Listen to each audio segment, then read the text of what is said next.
আজও বকেয়া বেতনের দাবিতে ঢাকা টাঙ্গাইল মহাসড়ক অবরোধ করে বিক্ষোভ করেছেন গাজীপুর ও আশুলিয়ার বিভিন্ন পোশাক কারখানার শ্রমিকরা। এতে মহাসড়কে তৈরি হয় তীব্র যানজট, চলাচলে চরম ভোগান্তিতে পড়েন মানুষ।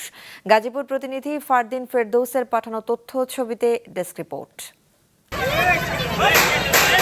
টানা ৪৮ ঘন্টা পেরিয়ে গেলেও রাজপথ ছাড়েননি আশুলিয়ার বার্স গ্রুপের ৪ কারখানার শ্রমিকরা।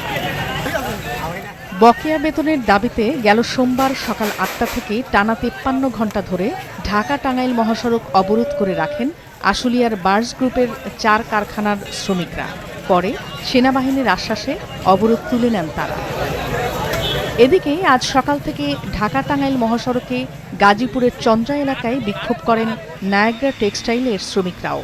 দাবি পূরণে সেনাবাহিনীর আশ্বাসে বেলা ১২টায় তারাও সড়ক অবরোধ কর্মসূচি প্রত্যাহার করে নেন।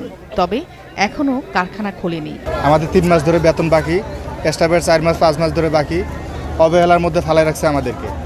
এই জন্য আমাদের আজকের কর্মসূচি হলো আমরা মালিককে চাই, এমনকি আমাদের বেতন ভাতা যা আছে সব কমপ্লিট করা চাই। মালিক এসে নিজে বলুক যে আমার এরকম সিচুয়েশন, আমি ঠিকঠাক মতো পারতেছি না, আমি যেভাবে পারবো তোমরা যদি এইভাবে মানে নাও তাহলে নিলা, আর না নিলে আমার ফ্যাক্টরি আমি চালাতে পারবো না। মালিক কোনো দেখাই করে না, সেনাবাহিনীর লোক, পুলিশের লোক, সবার কথাই হলো মালিক কথা শুনে না, ফোনই রিসিভ করে না। তাহলে আমরা কার কাছে দাবি করবো? আমরা যে কোয়ালিটিরা 2 মাস ধরে বেতন পাই না, অর্ধেক সেকশন দিচ্ছে, অর্ধেক সেকশন বেতন দেয় নাই।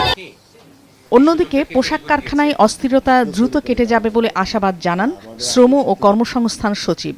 সকালে রাজধানীতে সচিবালয়ে বিশ্ব শিশু শ্রম প্রতিরোধ দিবস উপলক্ষে অনুষ্ঠিত বিতর্ক প্রতিযোগিতায় চ্যাম্পিয়ন ও রানার আপ দলের সংবর্ধনা অনুষ্ঠানে সাংবাদিকদের প্রশ্নের জবাবে একথা বলেন তিনি। প্রতিটা জিনিস আমরা অ্যাড্রেস করছি এবং এখানে ল অ্যান্ড অর্ডার যেটা আছে সেটা আমাদের যারা আছে স্বরাষ্ট্র উপদেষ্টা মহোদয় সহ আমরা সবকিছু এটা মনিটর করছি। আশা করছি যে সবাই শান্ত হবে।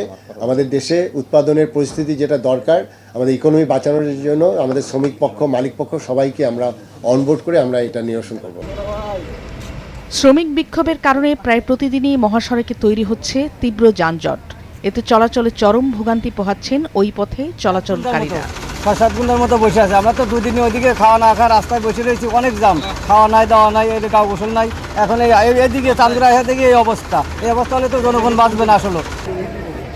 সবশেষ খবর পাওয়া পর্যন্ত গাজীপুর ও আশুলিয়ায় এখন সব মিলিয়ে 9টি তৈরি পোশাক কারখানা বন্ধ রয়েছে।